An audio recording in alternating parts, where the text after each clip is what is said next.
Well, Earl, here we are. I did not expect to be here on Wednesday for Behind the Glass. What's up, man? Talking about the Browns losing Deshaun Watson for the rest of the regular season. The news happened a couple hours ago. We had a whole show planned, a whole regular UCSS show planned, a whole Behind the Glass planned, and then the news broke and we had to call an audible and literally change everything. And Earl, I'll toss it to you in a sec. Ant will get you involved in 1 sec, but before we say anything, I don't know if there's a better word to say than deflated. Like, the Browns had all the momentum, all the wind at their back. Everything was trending in the right direction, and then you hear this news, and the season's not lost by any means, and we'll get to that, I promise. But it's just like a gut punch, a kick in the nuts. I'm not sure if there's a more eloquent way to say it, but 2 steps forward, 7 steps back. Cincinnati, you beat them week 1, and you lose Nick Chubb. Mm-hmm. Watson plays great against Tennessee. Out 4 games, essentially, with the shoulder injury. Comes back, leads a great second half against Arizona, a great second half comeback against Baltimore, done for the season, and it's just demoralizing. And we're going to get to the positives of the situation, and not really a positive, but the fact the season's not over by any means yet, but it just sucks, and we got Anthony we're going to hear from in 1 sec, but Earl, I know when this news broke, the first thing you told to me was, what kind of word about Deshaun the person? Yeah. First thing first, man, prayers out to Deshaun Watson. All profession aside, we all know him as an NFL quarterback. But Deshaun Watson is still a human being. Deshaun Watson is still a man. And those 2 factors right there is really what bothered me. You know, as a human being, when you go through things of this magnitude, it weighs on you mentally. As a man, we already know we carry the weight of the world on our shoulders. It seems like everything is, 10 times harder for us as men just to get through the day. And the first thing I thought about was his mental health. And ironically, we're in November where nationally men's mental health is being recognized. So I just want to say, Deshaun Watson, man, I'm praying for you. I really pray that, you can keep your mental health strong. I know that you've been through a lot of adversity over the last couple of years, taken from somebody who knows, man, like, as many times as you've been knocked down, no matter what it is, continue to pick yourself up. Continue to understand, man, that your life is worth something and that it's deeper than football. I pray that God shows you grace and mercy through this trying time right now. And like I said, all football aside, man, just get well. I know you feel like, damn, what else can happen? But no matter what happened, man, just remember, I know you're a spiritual dude. We serve an awesome God, bro, and prayers to a speedy recovery to you. And I'll come to you in 1 sec. About the recovery, we just spoke with Dr. Jesse Morse. The interview's going to air tomorrow on UCSS. And he is a sports specialist physician. Mm-hmm. And we asked, hey, recovery timetables. This is a situation, an injury that a normal person would recover from and be able to have full function of the shoulder, and a quarterback. Because although he is a normal person, we all care his right shoulder being able to launch the ball 50 yards down the field. Absolutely. And he said about 6 to 8 months should be a full recovery as long as surgery goes well, and they should not have any lingering long-term effects for Deshaun Watson. So that interview's going to air tomorrow. That's Dr. Jesse Morse, really, really smart guy, and make sure you guys tune in for that. But it was good to hear that despite the fact that this feels like a gut punch in the moment, mm-hmm. Deshaun should be on track to make a full 100% recovery for next season. Let's toss it over to Ant, who is behind the glass. Ant. Hello, everybody. You were with us this morning when we got the news. I know you went to the bathroom, you came back, and literally everything had changed. And you didn't believe it at first. And you want to tell the people your thought progression when you saw me send a text this morning saying, code red, Deshaun's out. Yeah, you can't go to the bathroom for 2 minutes without somebody breaking a bone, apparently, in Cleveland. But I was beside myself. It was more of a, what more? What else? What else can and happen? Earl, I echo every sentiment you have. He's a person. We've all been through sports. We've all been through injuries. My senior year of high school got cut short, and I never played past that, right? Like, I can't imagine getting to that level and then it getting taken away again, right? And again now. So I hope he's able to keep his mental up, like you were saying, Earl, and I hope the team is behind him, and I hope he's all right.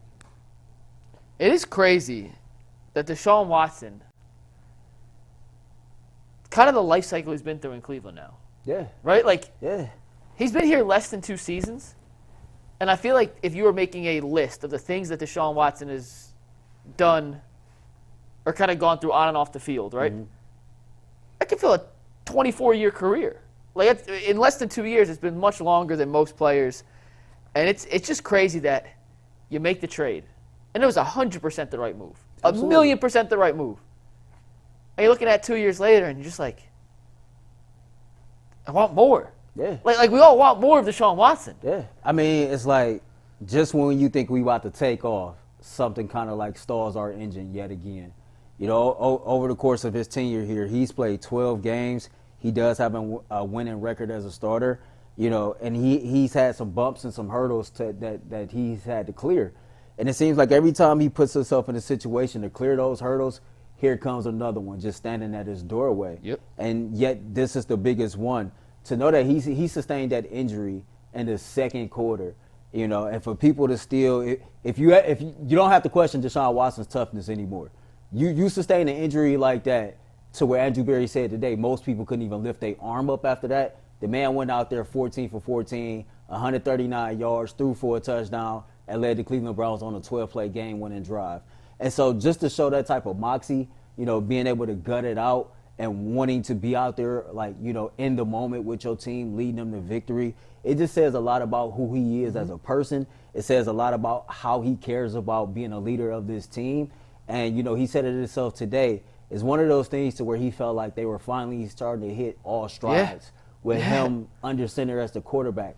This was the first time, Mike, that we can look at Kevin Stefanski and you started to see him change as a head coach because he trusted his quarterback. He understood what he had in his quarterback. And because of that, he was almost like, okay, let me step back a little bit. Let me let this man use his creativity a little bit more. And we started to see a little bit of the evolution of the offense. We sat around all week excited, looking forward to this Pittsburgh Steelers game. And by the way, I'm still looking forward to this Pittsburgh Steelers game. We're going to get to that, I promise. Get to that. Yeah. But it just sucks, man, to, like, you know, have another thing happen this season with the Cleveland Browns. If anything, we've showed that we can withstand adversity, that we battle-tested, and we can overcome damn near anything. But like I told Jay when he walked in this morning, you heard me say it a couple times, it really feels like, man, on the next episode of the Cleveland Browns.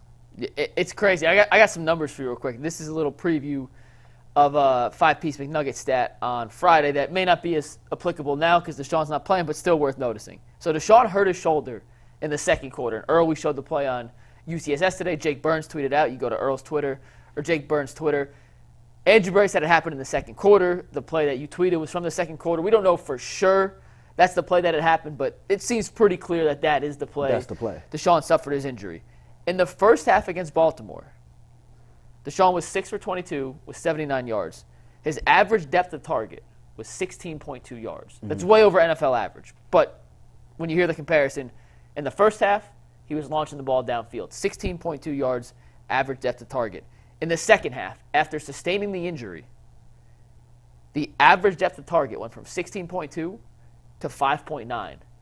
He became, and I don't mean this in a bad way, it worked. He took what the defense gave him.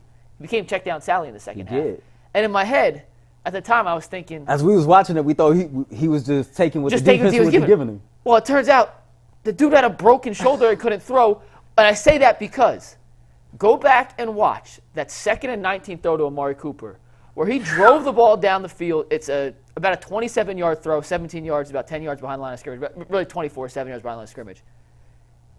To have a broken shoulder, and when you hear Dr. Jesse Morse explain exactly what the fracture is, it's your shoulder. Shoulder's a ball and socket, right? And what Deshaun broke was the bone that's the socket. Missed the play. Look at that throw. Oh, it's the 2nd and 19th throw, yeah. To have a broken shoulder and deliver a dot into pretty damn tight coverage against Quarter's defense in that situation with the game on the line, that is not just a big-time throw. That's a big mother you-know-what type throw that very few players in the world can do healthy. Right. And Deshaun did that with a broken shoulder. And we said it time and time again. I'll say it one more time. We said it going back even weeks ago. You want to question Deshaun for a bunch of stuff? Sure, go ahead. I'm not going to tell you how to feel on all the past stuff. To question his toughness is I don't want to curse here. It's a joke. It's a plain and simple joke. And when we look back in 10 years from now, Earl, regardless of how the Deshaun Watson experiment in Cleveland goes, right, we're going to look back at this game, or I guess last Sunday's game against Baltimore. That second half knowing what we know now, that is one of the gutsiest, most heroic halves of football I think we've ever seen. I think we've ever seen. I'm serious. And no, that's not to be taken lightly. When we gather more information, we have to move with that. And to know, like you said, dude played with a broken shoulder the whole second half and made some. Can I cut you? I know he ain't getting cut off. He also scrambled on a high ankle sprain. For 16 yards. He also scrambled. For 16 yards for the first down. Yeah, it wasn't just a broken shoulder. It was a high ankle sprain, and he converted a massive first down conversion. And it was like, man, dude was beat up. And he went out there with his troops, man, to be a true leader, to be a soldier, and to, like, rally us to a victory that we talked ad nauseum about that we absolutely needed, right? And to see him, like you said, man, it's one of the most heroic performances we might have ever seen. And for people to constantly question his toughness or, you know, the want and will to go play football. You know, I had somebody in my mentions today talking about, well, you know, he got $230 million. He doesn't really care. And it's like, yeah, some people have that attitude, but nothing about him strikes me as that type of person. Like, he was really out there in warrior mode, doing whatever he can to help us, like, achieve our goal of becoming 1-0 that week, as they always say. And he did that. You know what I mean? And it pisses me off, man, because it's like, what the hell else can happen, right? Yeah. When we think that we finally then overcame every hurdle, it's like, damn, we done been through just about every piece of adversity that you can go through as an organization and as a franchise this season.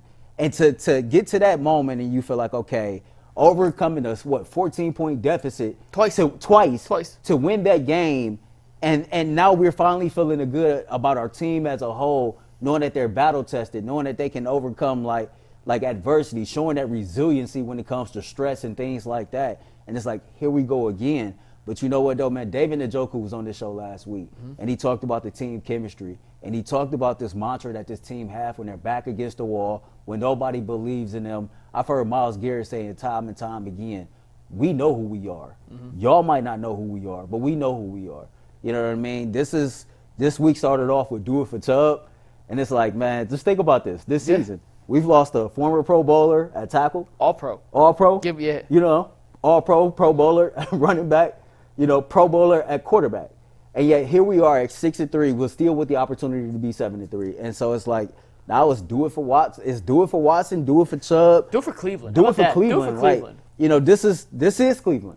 Back against the wall. Nobody believed that you can overcome the adversity. Nobody believed that you could be a big dog and go out there and accomplish the goal. And then when things start to happen, they really be like, see, show them that, you know, this is a new day for real. I don't mean to make a joke, but I'm going to make a joke here. You said, what else could possibly happen?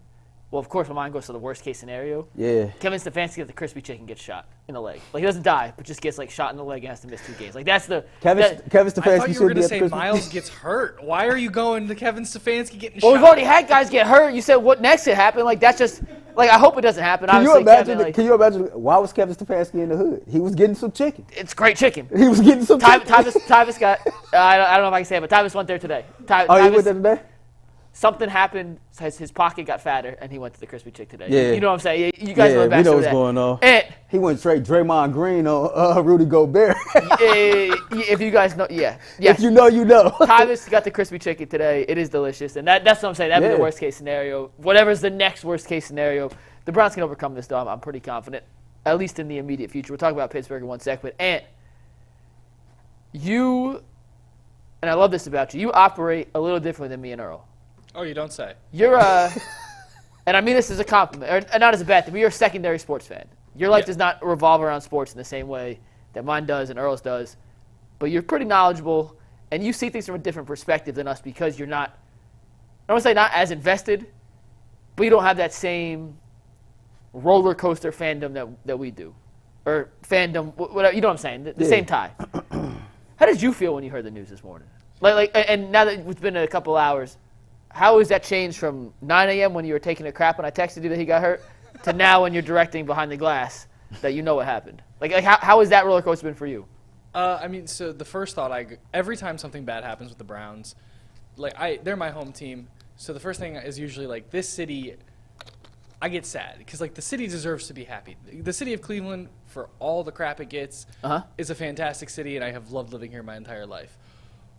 But so my second thought is, oh no, my best friend, I got to make sure I got to go talk him down off the ledge because he is you guys. He is that diehard Browns fan. And he's stuck out in California right now, so he doesn't even get all the fresh updates. Now that it's settling in, I'm a little bit more positive. I think through the show we talked about it, like, yes, this sucks, and let's all be angry in the moment. We can be upset about this, but we are still 6-3. DTR has a ceiling that we don't know about yet. We're not starting PJ. The sky is still the limit, in my opinion, especially with this defense. We saw Brock Purdy do it. Why can't we? So I'm still behind this team 100%, and I think they can still be as competitive as they have been. Put the care. This is a promise from me to the UCSS viewers. No, I'm serious. We talked about this in the post-show meeting with Steve today. The show goes on. As much as it sucks for Deshaun Watson, it sucks for Cleveland, it sucks for the Browns, his teammates, us as a fan base and a show that lives and dies and thrives off Browns content. But they still got a game against Pittsburgh. The game is not getting delayed. This is my promise to you, and I do my best to control Jay and Bo and G and Tyvis and Jason. You know, sometimes I can't, and I admit sometimes I can't. They go off on their own. Earl knows he's laughing. I tried today. We go on tangent, whatever. This is my promise as the producer of the Ultimate Cleveland Sports Show to you. We're going to start tomorrow's show with the interview from the doctor who will give you exactly what you need to know about the specifics of an injury to a right throwing shoulder like Deshaun suffered. We'll spend 10 minutes on our final thoughts on Deshaun Watson. And then we're closing the book and we're moving to Pittsburgh, we're moving to DTR, we're moving to Miles versus TJ Watt. We're moving to is this a must win? We're moving to the home field advantage the Browns have brought back this season. And we are moving on. We are not going to be a somber pity party for the rest of the season because we lost Deshaun Watson. Yeah, it sucks. But that's the reality of the NFL. He ain't coming back this year. So we can either just pout about it and cry, or we can move on and make the best of what we got. So tomorrow we're going to spend about 30 minutes on the whole Deshaun stuff. Then we are closing the book, and we are moving on to what the Browns have to do to beat Pittsburgh.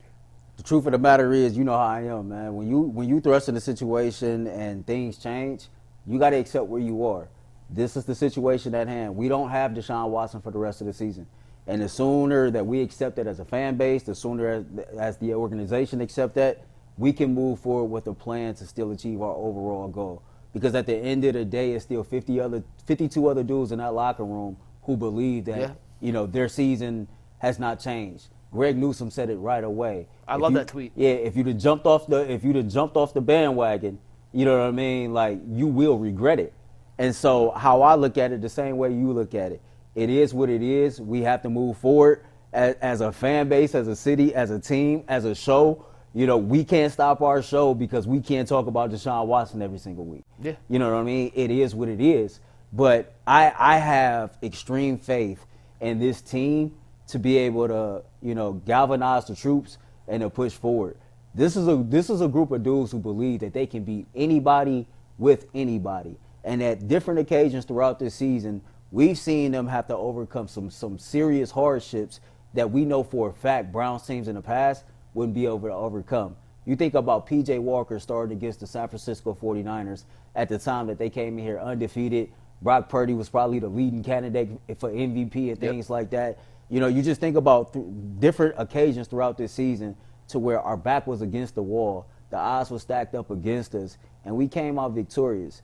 And so, like, that right there should give fans hope. It should keep you encouraged. And another thing, and I know we finna kind of get into this DTR thing, everybody loves a good redemption story, right? And if I'm DTR, you know, some people will want him to just forget the whole Baltimore Ravens experience. Don't. Take it in. You can't run away from your problems in life. Sometimes you got to face your issues straight up, head on, like a man. Face it straight up. Take it in. Understand the energy that was given to you after that performance. Channel all of it and go out here and destroy the Pittsburgh Steelers on Sunday. And let everybody know that the same fandom and energy that they have for you in the preseason, that they need to bring that back. Because hopefully you play well enough to where you're the starter for the rest of the year. And we can be like, okay, yeah, he ain't Deshaun Watson. But you know what? Damn it. He's good enough for the Browns to still go out here and win this division because you know why, Mike? He's playing competent football. We got a running game that travel and a defense that travel. Ain't nothing changed before, ain't there? That's it. The recipe is the same, and we talked about this on the show, and I guess we didn't get a chance to chime in. What we said before the show. I still don't get the outrage of people who are mad about the Dobbs trade. I get in hindsight, it's clearly the wrong move. It's easy to be in clearly the wrong move in hindsight. But in the moment, none of us were saying anything. DTR outplayed Dobbs in the preseason. Bro, you seen my Twitter the day that he started, right? I was talking big stuff. I was like, man, this don't change nothing for me. The Browns about to go out here and smoke Baltimore. Like, it didn't happen that way, but I was overly confident that nothing was going to change with him under center. Based on him spending so much time with Deshaun Watson, the way he played in preseason, and everything that we saw and heard leading up to that point. Now, he had a bad game. He found out he was going to start 2 hours before it was time. But he sucked, He sucked. It is what it is. Like, but that was your first game, and I've told you time and time again, I felt like he deserved another chance. Hell yeah. I felt like that you didn't do him any favors by not allowing him an opportunity to redeem himself. Well, you know what? Now it's redemption time. Go out there and redeem yourself. You got all week. You know you the starter. You should be out there getting as many reps as you can, watching as much film as you can, because for you, too, it's no excuses. Mm-hmm. This team got big dreams and big goals. And we all know NFL has always been next man up, no matter what the position is. Which is why let's do it. The world doesn't stop when Deshaun's It don't hurt. stop. It sucks, but it doesn't hurt. It don't stop. And as crazy as it sounds, and as bad as P.J. Walker played, and once again, we can go through the analytics, he's the lowest-rated quarterback in literally any category you want to find. He won games, but as Bo always says, they won in spite of him, not because of him. Mm-hmm. I think Stefanski played his hand right with starting Walker for those 3 games and now going back to DTR now. Like, I actually agree with how he did it, and it turned out they went 2-1. Mm-hmm. And once again, in spite of him, not because of him, but they're still 2-1. And now, you look at the situation the Browns are in. 6-3. Got a division game against Pittsburgh, and there's no such thing as a must-win in Week 10. But you can't lose this game and be 0-2 against Pittsburgh in that tiebreaker scenario with DTR now at quarterback. That's fine. Like, yesterday, if you had asked me, is Pittsburgh a must-win? I would have said no. If they lost to Baltimore, I would have said yes, but you needed to split, and you already got your one. Not a must-win. I actually think Pittsburgh's kind of a must-win now because of that 2-0 tiebreaker. And with DTR, think of how much – I'm going to look at the bad to look at the good. So I'm going to go bad first. You lose Watson, gut punch, right? Mm-hmm. You could tell me P.J. Walker's playing quarterback. I'm still picking the Browns to win this game. At home, in front of the dog pound, the Nick Chubb revenge game, that defense, I think Kenny Pickett is an abomination of a starting quarterback in the NFL. So even if it was DTR or Walker, I don't think it's a giant gap between Pickett and that quarterback. It's a game you should win. If somehow the Browns lose this game, just as you're starting to get the win back in your sail, a giant tsunami comes back and knocks you down. And it doesn't mean the season's over, but it puts you in a very precarious hole that you have to climb out of. Now, you win this game, it doesn't clinch a playoff spot. Right. But it puts you in a damn hard position not to make the playoffs. You have to go 3-5 in the last 8 games at that point to not make the playoffs. This defense is too good to go 3-5. I refuse to believe, even if I was at quarterback, well, no, we'd go 0-8 if I was at quarterback. If you had anyone who's ever played quarterback in their entire life on a high mid D2 quarterback, Tyson Badgett, you know what I mean? Like anybody back there, this defense is too good. But I think for the confidence of this team, for the confidence of the city in DTR, for the confidence of this coaching staff to know they can let it rip with a backup quarterback, I think you have to win this game. Like at home, I think you have to win. I think they got a damn good opportunity to go out and there I think and they win will. the game. By the way, I'm going to pick them to win. I'm just telling you right now. Oh yeah, for sure. Like, you can put me on record right now too. Yeah. I think the Browns is going to beat the Pittsburgh Steelers on Sunday. And like even with Deshaun Watson being ruled out for the season, I haven't checked it since this morning, but the line moved from 3.5 to 1.5. 1.5. So the Browns are still favorites to win this game, even without Deshaun Watson. They should win. So that should tell you a lot about what the odds makers think about our football team compared to theirs, right? And all DTR has to do is what I've been saying that all quarterbacks have to do for the Browns this year. Go out there and play competent football. All you got to do is, man, just go out there. I'm pretty sure I'm more confident in Kevin Stefanski going into this week than I was weeks prior. Hell yeah. You know what I mean? Hell yeah. He's earned it. He's earned it. You're going to give your quarterback a game plan that's going to help him have success. All you got to do is go out here and not crash the car. Meaning, don't turn the football over. Don't put us in a situation to where we can possibly lose this game. You don't have to be the reason that we win this game, but you can't be the reason why we lose this game. Bing, bing, bing, period. bing, bing. Because you have a running game that travels and it's going to be damn good at home. You got a defense that's lights out, that's played lights out and made plays in key moments for the better part of the season. And you're going against a team, man, to quite honestly, got a bum at quarterback, if I'm keeping it real. You know, Kenny Pickett ain't that good to me. If I'm flat out just keeping it real. And so, like, when you got a defense going up against that, yeah, you can have Mike Tomlin all day long, but with everything that's going on with this football team, like off the field, and then you couple that with the roster, how we've been playing, I really don't think they stand a chance on Sunday. I think this got more personal than what it was. I agree. You terrify me by saying that because do you remember before the Monday Night Football matchup? Hey, listen. Me and if I gotta eat crow, I gotta eat crow. Well, we did already. I'm gonna pull back the curtain here. By the way, shout out to everyone who's tuning in here. This might be a behind the glass record for Concurrence outside of the Kareem Hunt breaking news. So we appreciate y'all. If y'all have any questions about the show, about Watson, about any of the guys on the show, put them in the chat, and I'll be searching for those. We'll answer those at the very end. But let's go back to week 2 real quick. Leading into that game, I turn around. This is so long, we're still in our old office upstairs. Right. And I go, Earl, I can't believe I'm going to say this. And you said, don't say it. And I go, Earl, I don't know how the Browns lose this game. I think the Steelers suck.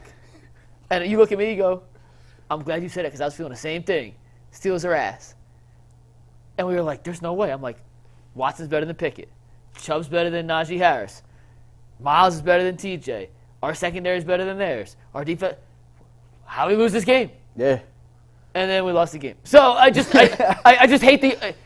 I love where your mind's at because I'm in the same spot. Like, but I'm so scared of being overconfident against this team because I'm literally scarred from what is that 2 months ago? Yeah. Oh my God. But you know me, bro. Like, I don't speak nothing that I really don't feel. And if I'm on the fence, I don't come off this confident. No. I really believe that we wasn't battle tested in week 2, right? It's fair. Yeah. You know what I'm saying? We wasn't battle tested in week 2.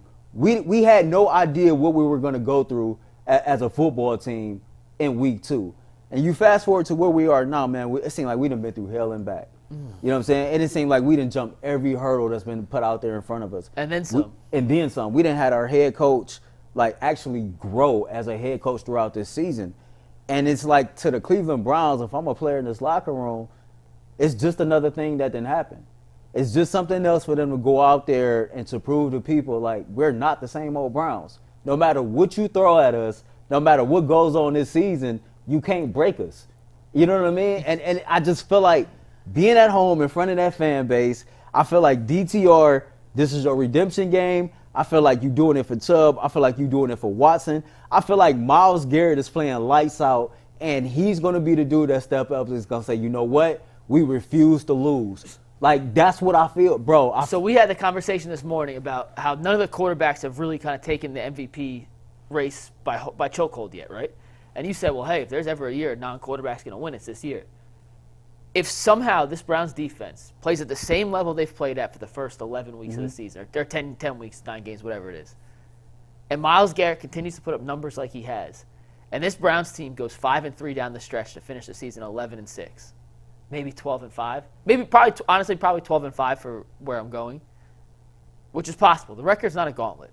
There's no real straight cupcakes left. Right. Houston's better than we thought. Denver's better than we thought. The Rams are frisky with Matt Stafford. They're not great, but there's no real cupcakes. But if they can go, what's that? They're 6th. They go end up the season 12-5, and Myles Garrett has 20 sacks and 6 forced fumbles and a pick and a block kick. Yeah. What he does in this backstretch with DTR at quarterback, assuming the offense takes a step back, if he holds the Browns in contention essentially by himself, it's not just a one-man team, but you know what I'm saying. If he's the catalyst of the defense that keeps the Browns in contention, there is a legitimate case to be made that Myles Garrett should be the most valuable player in the entire NFL. Not just Defensive Player of the Year, but straight up MVP. When you said it the other day, MVP. I thought you were getting a little ahead of yourself. Now, maybe you knew something I didn't. Maybe you had some inside intel about Deshaun's shoulder that we didn't know and you decided not to share with us. No, but I should be fired. I thought you were premature on Sunday when you said that. But now I think there is a legitimate path for Myles Garrett to enter not DPOY, but MVP conversation. Man, because, hey, and I'm going to let you weigh in on this, because think about this, right? This is one of the most unprecedented seasons in the NFL that we've seen in a long time, to where we've known the NFL to turn into this offensive juggernaut where offense rules the world, and it's not been like that. This has probably been the worst overall quarterback play that we've seen since this new era of NFL 100%. has took place, right? So if there's any season that a non-quarterback has an opportunity to win the MVP, is this season. And of players that play impact positions that don't play quarterback, I can't think of somebody else outside of Tyreek Hill that's balling out the way Myles Garrett is balling out. You know what I mean? Like, and I'm pretty sure it's other guys. And McCaffrey's got a bunch of touchdowns. Yeah, but it's like it's a small list. It's a small list. Yeah. And if he can be the guy that steps up, because a lot of people consider Myles Garrett a silent assassin. You know, like not really that non-vocal, non-aggressive type, non-alpha type leader, right? But it's like if he can step up and lead this team or lead his unit to do their part, because you can't control what the offense do, then yeah, absolutely right. And I'm going to stick by it again, man. He should be the MVP. You heard what G said. Myles can do what he want to do. He can do what he want to do. It's like Jim Schwartz has him going in motion. If you listen to his interview last week on Pat McAfee, he asked him about the crossover. And Myles goes, yeah, I never practiced that. I just noticed the shot clock was running down. I had a few seconds. I said, why not? Do you know what level of caliber player you have to reach to, in the middle of a legitimate game, the first game of the season? This is not a 14-2 team in garbage time against the bum. This is week 1 against your rival. Just to decide, why not? This might look cool. And then it works? Are you kidding me? Like I'm saying. My man went Allen Iverson. It defies the logic of football, and that's what makes Myles Garrett so special. And Myles has 11 sacks through 9 games. 22.5 is the record. Is there a better chance? I'm going to do a bull tactic here. What's more likely? He breaks the single-season sack record, or he has fewer than 5 sacks the rest of the year? 5 would give him 16 for the season, which I believe is his career high, correct? Yeah, that's correct. Yeah. I'm going to actually say that he breaks it this year. With the strength of schedule we have, I think he can do it. I'm all aboard the Myles breaking the record train. Let's break Reach. If you think he will break the record, throw up a 1 in the chat. If you think he has 5 or fewer, which means 16, which would tie his career high, still a great season. Yeah. Give me a 2. So 1, more likely he breaks the single-season sack record. A 2 if it's a 16. While y'all dropping y'all 1s and 2s, this is a good time to tell you to make sure you subscribe to the Ultimate Cleveland Sports Show. Ring the bell for the Behind the Glass. Ring the bell for the barbershop. Just ring the bell, period, man. We out here doing views like crazy. We got some special stuff in store for you all next year. But, yeah, subscribe to the Ultimate Cleveland Sports Show and pay that membership fee, man. Become a member to Overtime. I'm pretty sure DJ has got a nice video coming for us this week. Yeah, we have almost 500 people watching Behind the Glass. Shout out to Behind the Glass. Yeah, shout out to the Behind the Glass fan base. We got our own fan base, too. Hey, if they support the Browns, they support us, and we appreciate every single one of you guys out there. All right, let's talk Steelers game real quick, and then we'll get to some viewer questions. Take DTR out of the picture. Take Kenny Pickett out of the picture. Let's look at the rest of the team outside of the quarterback aside. I like that. All quarterback aside. The Steelers won last time because they had 1 big play from George Pickens and 2 defensive touchdowns. Let's be honest. That is how they won. That's how they won a game. Do you foresee the Steelers' offense being able to score 2 touchdowns against the Browns' defense this time around? No. The Browns' defense has proven to us that I don't know if they sit back, let you show your hand, then they go make their own adjustments, and then they be like, all right, we shutting everything down for the rest of the game. But, like, the Steelers' offense is anemic anyway, right? They've been outgained by every single opponent that they've played this year. What they're done is historical in its own right. But all that ceases, like, this Sunday. I don't see their offense really being able to do much. They might get 1 touchdown, but I think it's going to be, what's their kicker name, Boswell? Chris Boswell. I think it's going to be a Boswell game. You know, Boswell might come away with 9 or 12 points for him. But I think this defense is on a roll right now. As Leroy said, man, we playing dominant football in the trenches. And Deshaun Watson ain't had nothing to do with that. You know what I mean? So, like, as long as we can continue to do that and a game that we know we need to have in order for us to continue to achieve our overall goal, you know, Zadarius Smith said it when he first got here. Goal number 1, go win this division. The goals ain't changed. Like, Mike, we can still go win this division. You beat them this Sunday, and you go a long way of helping yourself accomplish that goal. And so, like, quarterbacks aside, I don't see the offense being able to do much. And I think the Browns is going to be ready. I think they're going to be locked in. I think they're going to be ready to ball out. And more likely, no touchdowns for the Steelers or 2 or more? No touchdowns. No touchdowns, 3 picks, 2 fumbles. Woo! They're going to get destroyed. I have no faith in the Steelers offense at all.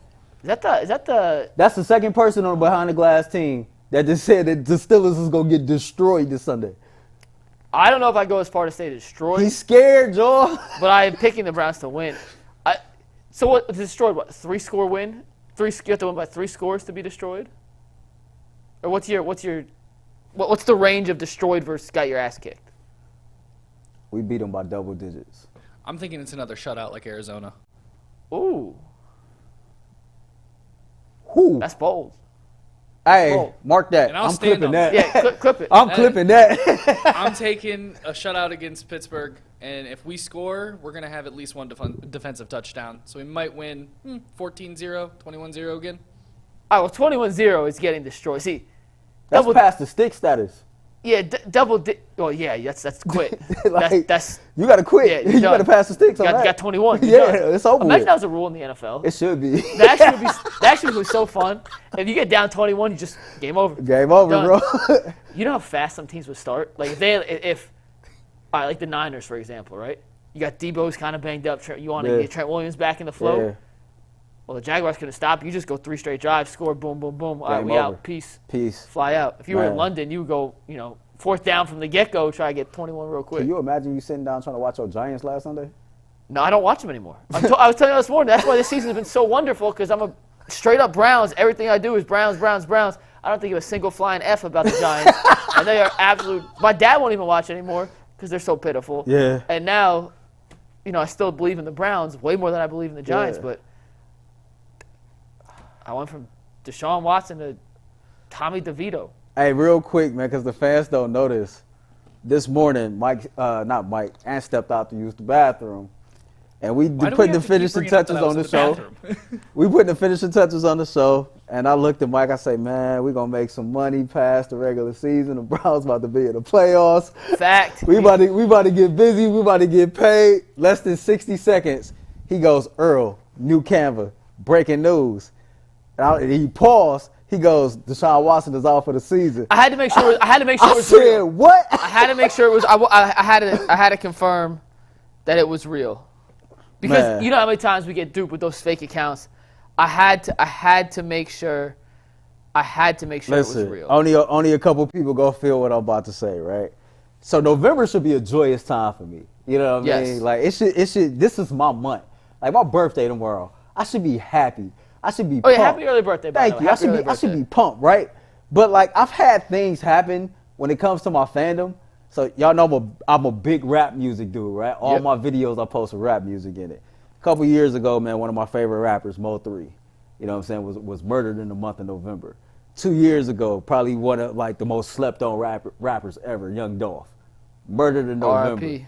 Like, did I lose my franchise quarterback after he had one of the most gutsiest performances I've ever seen in my life? Like, in November, man, you got to treat me better than this.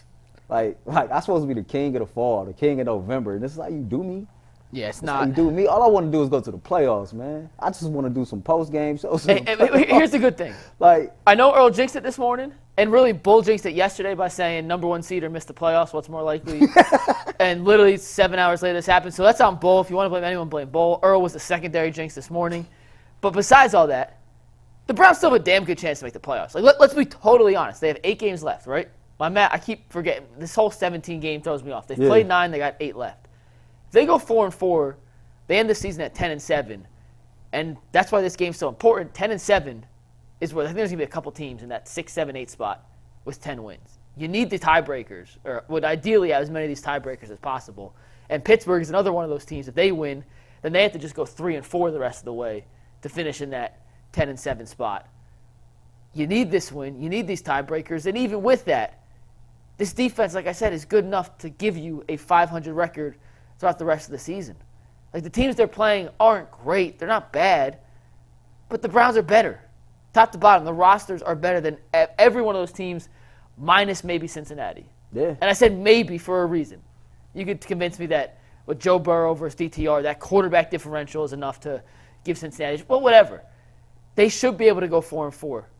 I expect them at a minimum to go 4-4, even with DTR, because they went 2-1 with PJ Walker. If you go 2-1 with PJ Walker, you go 4-4 with DTR. Maybe I'm crazy. We'll come back to this in a couple months. Ride with 17. And see how we feel, but we ride with 17. We saw DTR go from DTR to DTR back to Dorian real quick. And he's got to get back to DTR, and then we'll see if he gets to DTR again at some point. We're going to ride with 17, man. We ain't got no choice. We no choice. And that's at the end of the day, and let's do this real quick, and then we'll get some fan questions. We talked about possible replacements. If it's not someone who's already in the Cleveland Browns locker room or practice squad, who's the most logical guy to bring in? And before you answer, I'm going to steal your line. There's no good answer. What's my line? It ain't no good line, but I'm going to steal your line. It's Kellen Mond. Listen, there's nobody like Bull was out of pocket this morning. Like straight out of pocket this morning, okay? There's nobody that you can bring in my opinion, and 10 weeks into the season who has not done no organized football activity at all this year that you're going to tell me you can bring in and that they're going to be ready in months of time just in case DTR or PJ Walker don't work out. Yeah. It's not going to happen. Your best opportunity to have success at quarterback is with the guys that's in this building. And if you're going to bring somebody back, you're going to bring somebody that you're familiar with. And Kellen Mond is the only person that makes sense. He knows Stefanski's system. He's familiar with this locker room. He's familiar with the terminology. This nonsense about Matt Ryan and Nick Foles and Cam Newton and even Colin Kaepernick, for goodness Christ, like, man, we had a hard time getting Deshaun Watson to play well after missing 2 seasons, and y'all want to go get a man that ain't played football in 7 years. Not a chance. No shade to whatever Colin Kaepernick got going on off the field. I respect it. But from a football aspect, that's just crazy. So, like, to me, our best opportunity to have success is with the dudes that's already on this roster. We just got to rally behind them. Coach got to coach them up, get them prepared to play, and we got to go out there and just execute. It's just that simple. Yeah, I think Mond makes the most sense. I'll give you an answer for each. Ready? The most fun scenario, and I'm taking Tom Brady out of the equation because Tom Brady is the best case option if he wants to come. Mm-hmm. Right? Can we at least agree that Tom Brady can be better than DTR if he came in? So, but let's think about it because that's not realistic. I think the most logical and what was most likely to happen is Kellen Mond. Mm-hmm. I think the highest risk / highest reward would be Cam Newton. I don't like the fit necessarily. I don't think he's going to end up being better than DTR. But if you tell me which guy is the highest ceiling of all the guys you could bring in, maybe with a year off, his shoulders recovered, and we see for at least 4 or 5 games some semblance of Cam from 5 years ago. I think it's highly unlikely. I'm just giving you of all the options. I feel you. Like, the only person I'm giving a pass to come up off the street who ain't did nothing all year is Tom Brady. You know what I'm saying? I'm just giving options. Yeah, that's Mr. 7 Rings himself. I'm just giving options but here. Outside of that, like, I can't, man. If people had a hard time getting behind Deshaun Watson after all that time off, I can't believe that anybody will want any quarterback that has not done any organized football activity this year. I'm with you. You know what I mean? Like, I get it. Dudes get cut. Dudes go to the practice squad. You come in a camp. But at least certain dudes has been in some team's camp. At least some dude went through OTA, training camp, etc. Y'all want us to go get a guy that's fresh off the couch or that's sitting back doing media who not even in football shape, and you want me to believe that he's going to learn this complex system within a month to be able to take over just in case one of the quarterbacks is here that's not playing up to par? Like, no, I don't believe that's going to happen. If they go get a quarterback, it should be Kellen Mond. Yeah, listen, I'm not saying Cam Newton's the answer. I'm just saying what's the most fun scenario out of these guys? That's who it is. But here's the guy I like the most. I wish they would have traded for Jameis Winston. I know people was against that. That would have been the most fun. Did you see the throw he had last week? Yeah. Across the field, high. And it worked. It was a touchdown. And it was objectively the single worst throw you've ever seen in your entire life. First worst decision. Jameis Winston is the black Brett Favre. I promise the guy. Oh, yeah. 1,000,000%. 1,000,000%. Like, that's who he is. Yeah. So, like, and I would have rocked with that. Can I give you one more name that I actually think makes sense? It won't happen, but a name that makes sense. Bull mentioned him today, and I was shocked that he did enough research to find it. Mm-hmm. Not because Bull doesn't, but this is a guy that you really have to dig. But A.J. McCarron's on the Bengals practice squad.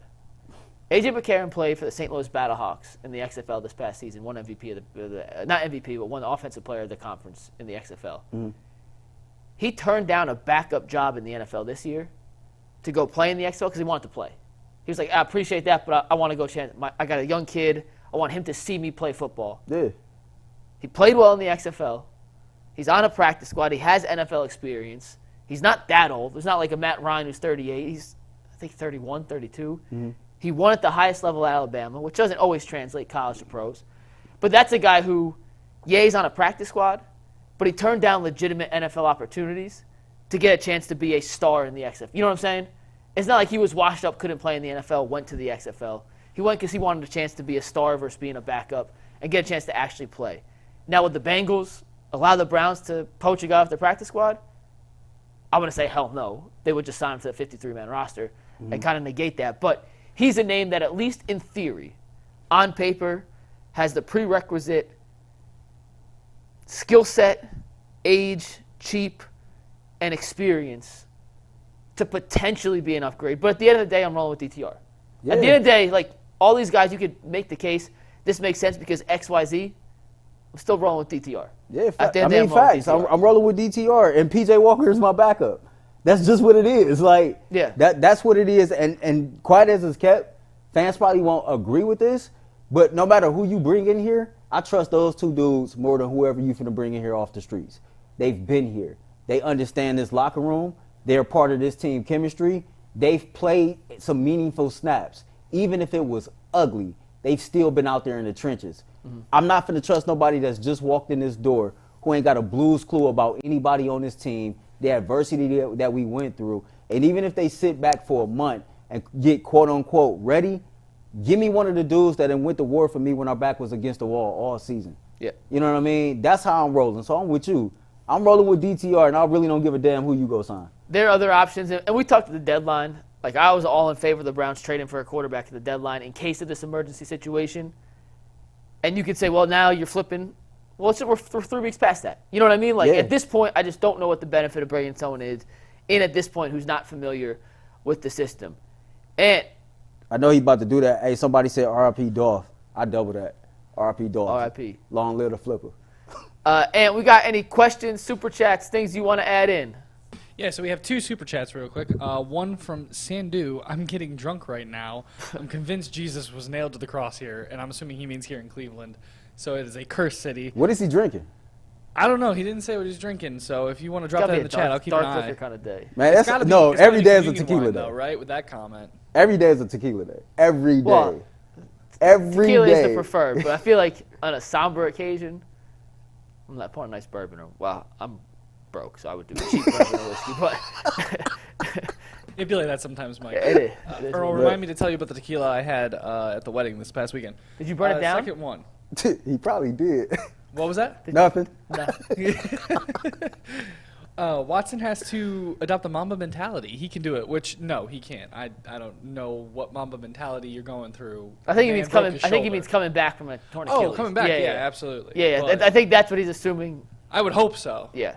Because he broke his shoulder. I don't know how much you can come back from that, like, immediately. Man, imagine if every player across every sport adopted the Mamba mentality. Imagine if every human across America adopted the Mamba mentality. How much further off we would be. Like, the Mamba mentality is real, man. Like, the Kobe quotes about overcoming adversity, about hard work, about going through the grit, grind, and pain to achieve success, and how much success means so much more because of the adversity that you go through and overcome. Like, I agree with that. And if he can attack this rehab with a Mamba mentality, then that's good for everybody in Cleveland. Everyone wins. Everybody will win in that case. All right, and what kind of questions we got? All right, so the first one here, it comes from Evan419 that I see in the chat. It says, question for the panel.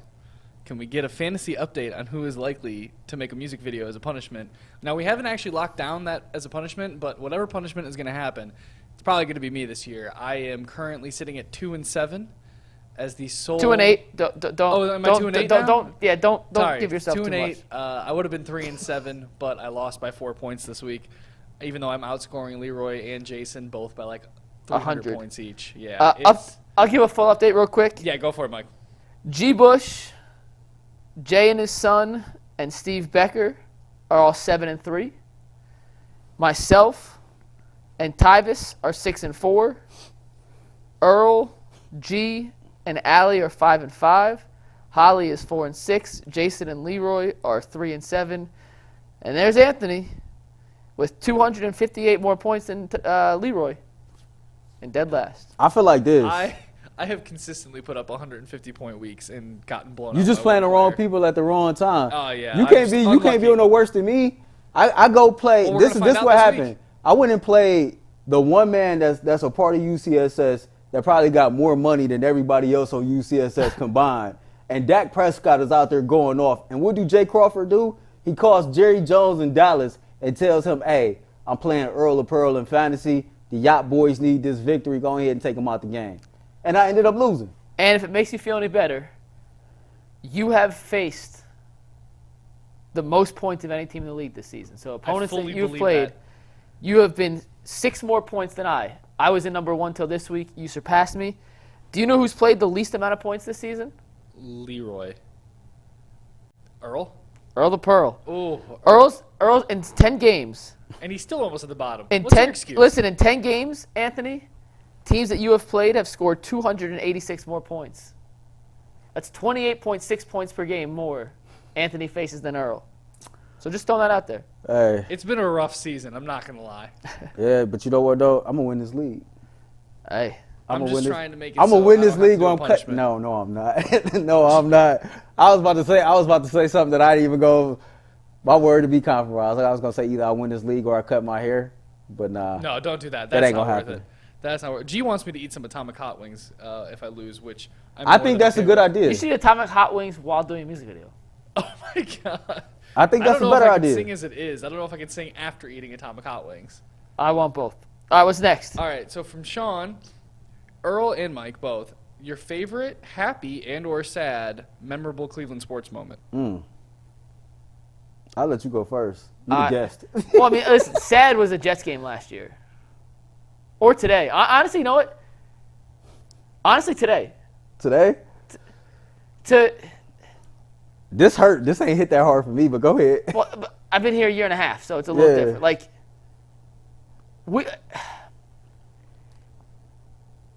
this is going to sound selfish, but it's the truth.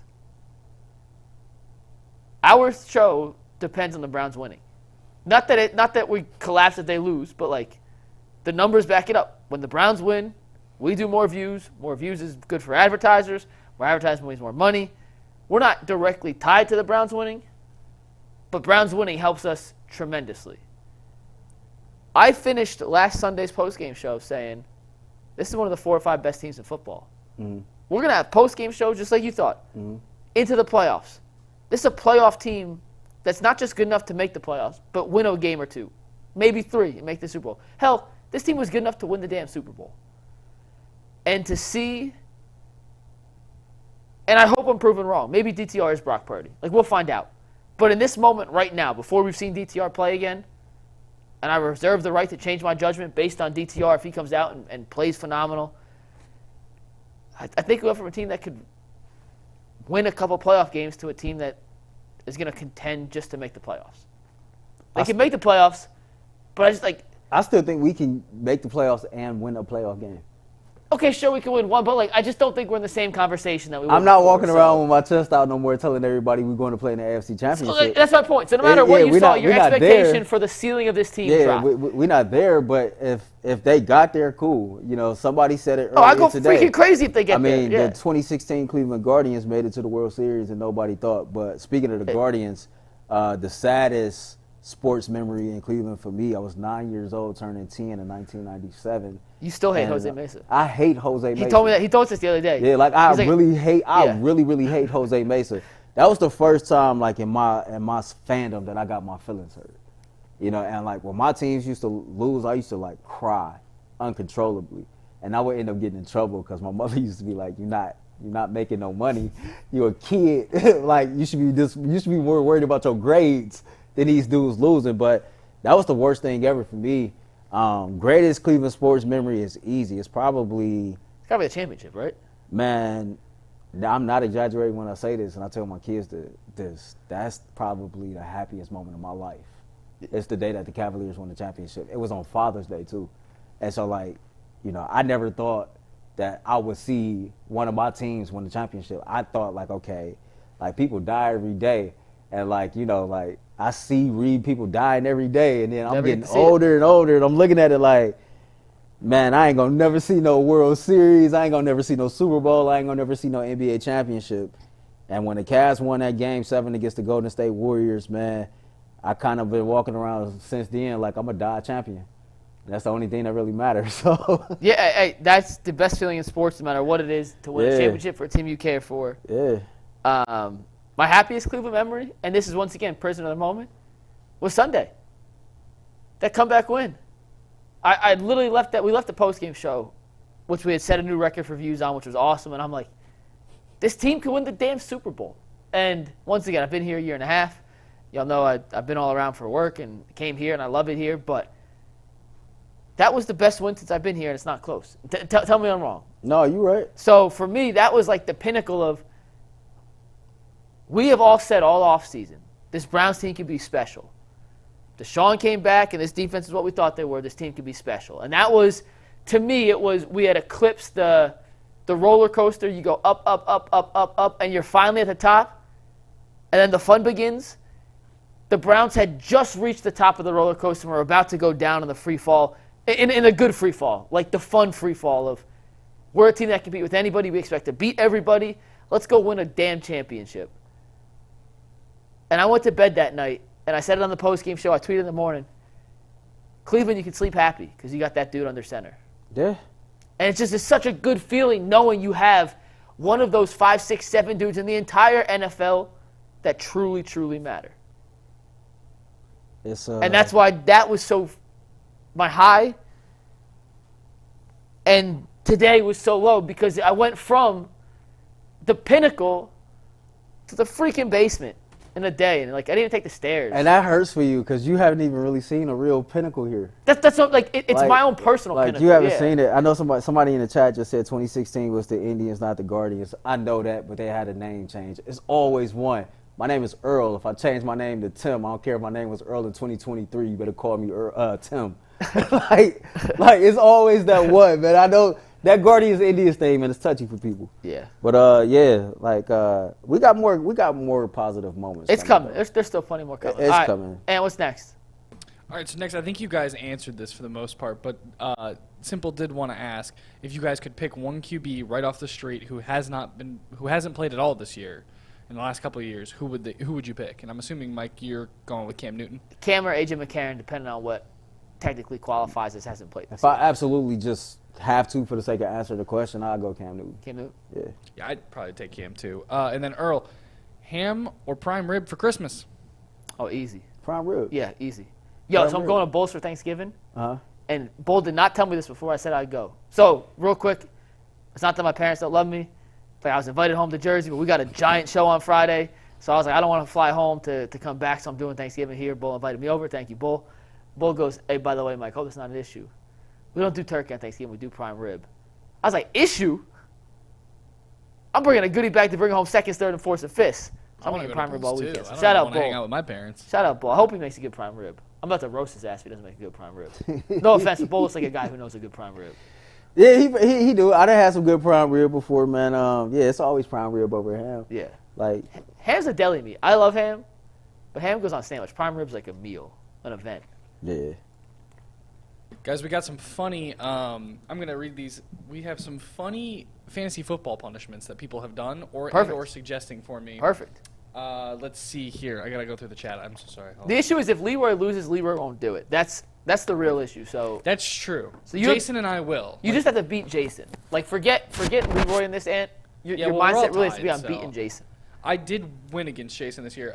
George says that their kids at the high school have to do the milk mile or bleach their hair. I like both of those for you. I don't really want to bleach my hair. I'd probably rather do the milk mile and just throw up. How about you do the milk mile and bleach your beard? No. You can go to the Crispy Chick at 9 p.m. No, we don't want to. No. Like, oh my God. Kevin Stefanski's already enough.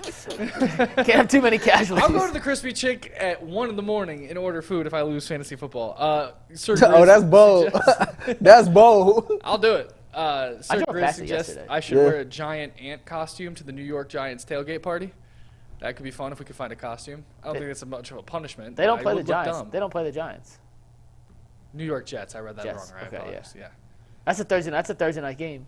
That's what, Christmas The week Eve? day after, no. Day after Christmas? It's the something like 28th. It's the game after Christmas. that? Yeah. I think We got that's some most big of them. things But going. yeah, it's some funny suggestions, some funny punishments out there, guys. Sweet. All right. Well, we appreciate it. Hey, like I said, Deshaun Watson, you're a warrior. To do what you did on a broken shoulder against Baltimore is stuff that they will write kids' legends about. You will go down in history as one of the toughest SOBs to ever play the game of football. I cannot stress enough. Check out the interview tomorrow. It's coming with Dr. Jesse Morse. He explained the degree of pain for that kind of injury and to throw the football with it, what Deshaun was going through, and I'm telling y'all, it's going to blow your mind. We appreciate y'all tuning in. Tomorrow, Little Watson, and then it's Pittsburgh. We are on to Pittsburgh. We're on to the Steelers. Still got to go beat the Pittsburgh Steelers, man. You still got your goals in front of you. You go win this division and to become a playoff team. And it's unfortunate that we won't have Deshaun Watson for the rest of the season, just like it was unfortunate when we lost Nick Chubb for the rest of the season, just like it was unfortunate when we lost Jack Conklin. The show goes on. The Cleveland Browns will be all right. And I'm going to steal a line from Earl as we say goodbye. It was do it for Chubb. Now let's do it for Cleveland. Go make us proud. And do it for Earl this weekend because happy birthday, Earl. Thank you. Oh, yeah, and happy birthday, Earl. He's off. Appreciate y'all. Yeah. Yeah, Enjoy your days off. I will, man. Oh, you be at the Muni Lot. We'll talk. TBD? Okay. Yeah, we'll talk. I'll be at the Muni Lot on Sunday. So We'll talk. I hopefully we run am into signing Earl. off for the next 5 days. We'll see y'all later. Peace.